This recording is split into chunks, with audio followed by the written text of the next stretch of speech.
नमस्कार दोस्तों, राधे राधे। आप सबका मैं अपने YouTube चैनल में स्वागत करती हूँ। आप लोगों के बीच एक बहुत ही प्यारा निर्गुण भजन लेके आई हूँ। कैसा लगा कमेंट बॉक्स में ज़रूर बताइएगा। बैठल रोवेली गुजरिया हो, बैठल रोवेली गुजरिया हो, चुनरिया में दाग लग गई। बैठल रोवेली गुजरिया हो, चुनरिया में दाग लग गई। कैसे जाई पिया के नगरिया हो, कैसे जाई पिया के नगरिया हो,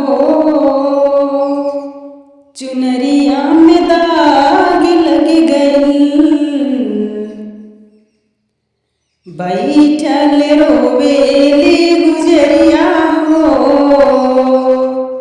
चुनरिया में दाग लग गई।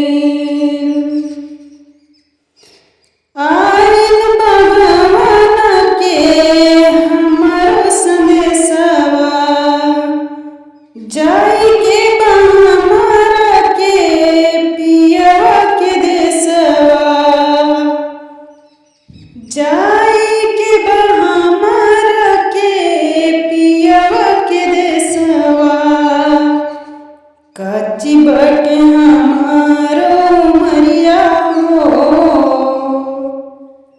कच्ची बाटे हमारो उमरिया हो, चुनरिया में दाग लग गई।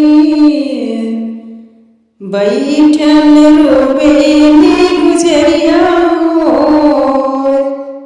चुनरिया में दाग लग गई। नैहर में चार गो यार बनवाली, दिन रात उन्हीं से नैना लड़ावली।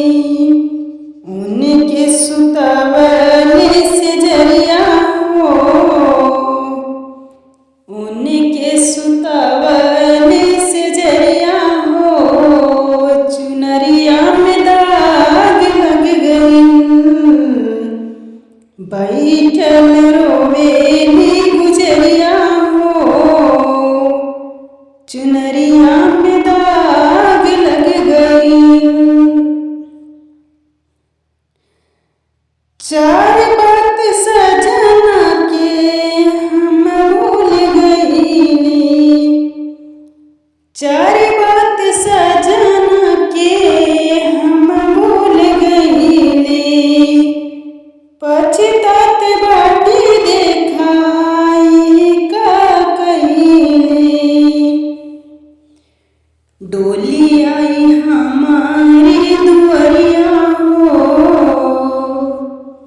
डोली आई हमारी दुआरिया हो, चुनरिया में दाग लग गई।